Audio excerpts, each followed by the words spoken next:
नमस्कार बंधुरा आज के आमी निरामिष कचु शाक बानाबो तार जोन्नो एखाने आमी कचु शाक निये निয়েছি। कचु शाकगुलोके आमी बाजार থেকে কাটিয়ে নিয়ে এসে আপনারা চাইলে গোটা কচু শাক কিনে এনে বাড়িতেও কেটে নিতে পারেন।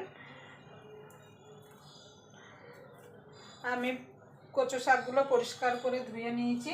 এবার আমি কচু শাকগুলো সিদ্ধ করে নেব। তার জন্য এখানে একটা প্রেসার কুকার নিয়ে নিয়েছি। আমি প্রেসার কুকারে সিদ্ধ করব, আপনারা চাইলে কড়াইতেও কিন্তু সিদ্ধ করে নিতে পারেন। সময় কম লাগবে বলে আমি প্রেসার কুকারে করছি। আমি কিভাবে এই নিরামিষ কচু শাকটা বানাই তার জন্য আপনারা পুরো ভিডিওটা দেখবেন। আশা করি আপনাদের ভালো লাগবে। যদি ভিডিওটা দেখে আপনাদের ভালো লাগে অবশ্যই একটা লাইক করবেন, শেয়ার করবেন, চ্যানেলটা সাবস্ক্রাইব করে নেবেন আর পাশের বেল আইকনটা অবশ্যই বাজিয়ে দেবেন আমি যখন কোনো নিত্য নতুন রেসিপি আপলোড করব সবার আগে পাওয়ার জন্য। চলুন আমি কচুটা ঢেলে দেবো।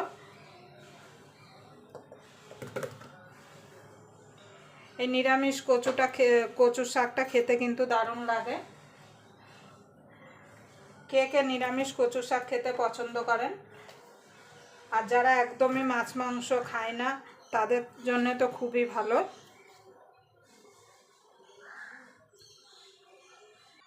দেখুন বন্ধুরা, দিয়ে দেবো অল্প করে জল। খুব বেশি জল দেওয়ার দরকার নেই, কেন কচু শাক দিয়ে কিন্তু অলরেডি জল বেরোবে। দিয়ে দেবো নুন।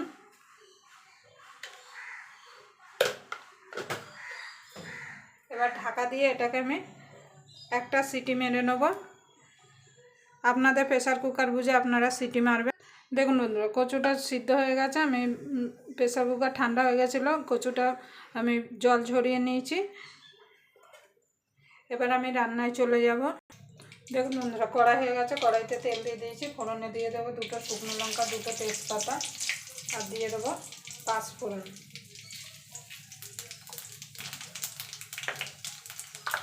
ফোড়নটা একটুখানি ভাজা ভাজা করে নেব। এবার দিয়ে দেবো 1 চামচ মতো নারকেল। নারকেলটাকে একটুখানি ভাজা ভাজা করে নেব।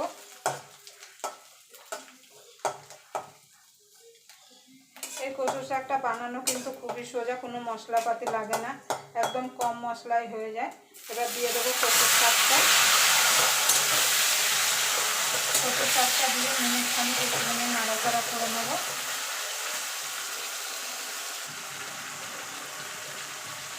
সেখানে দিয়ে দেবো স্বাদ মতো নুন,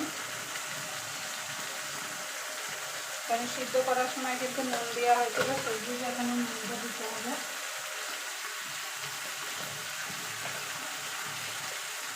দিয়ে দেবো হলুদ গুঁড়ো,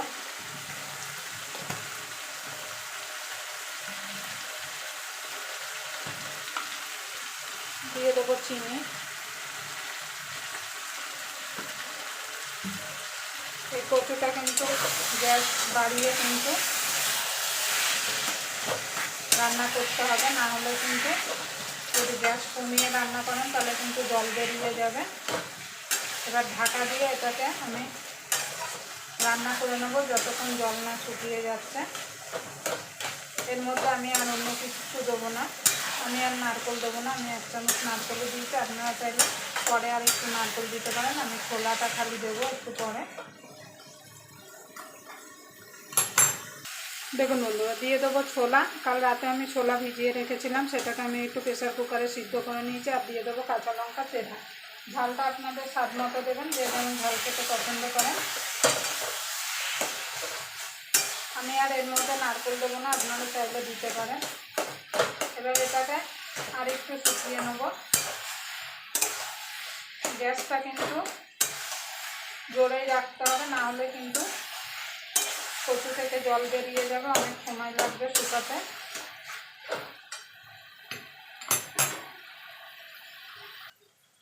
দেখুন বন্ধুরা, আমি যেভাবে কচুটা রান্না করলাম আপনারা এইভাবে একবার কচু বাড়িতে রান্না করে দেখবেন, এক ফোঁটাও কিন্তু গলা ধরবে না। আর সাদা কচু আমি যে সাদা কচুটা রান্না করলাম, এই সাদা কচুটা কিন্তু গলা ধরে না। কালো কচুটা হলে কিন্তু গলা ধরে। বাজারে কিন্তু 2 রকম কচু পাওয়া যায়, একটা কালো একটা সাদা।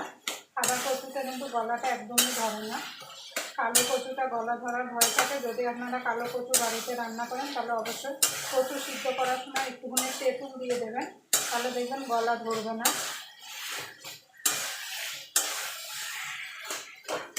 এটাকে আরও মিনিট 2-3 ভালো করে রান্না করে নেব। দেখুন বন্ধুরা, কড়াই থেকে ছেড়ে আসছে, তার মানে আমার কচুটা হয়ে গেছে। এবার আমি নামিয়ে দেবো।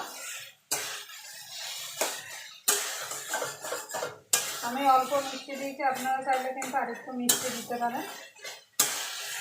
একটু ঝাল ঝাল মিষ্টি মিষ্টি হলে কিন্তু কচুর শাকটা, নিরামিষ কচুর শাকটা খেতে কিন্তু দারুণ লাগে। এরকম নিরামিষ কচুর শাক আর গরম ভাত হলে কিন্তু কোনো কথা যাবে না। আমার কিন্তু খুব পছন্দের খাবার। কার কার পছন্দের খাবার অবশ্যই কমেন্ট বক্সে জানাতে ভুলবেন না। এবার আমি এটাকে নামিয়ে দেবো। আবার আপনাদের সঙ্গে কোনো নতুন রেসিপি নিয়ে দেখা হবে। ততক্ষণ পর্যন্ত আপনারা ভালো থাকবেন, সুস্থ থাকবেন।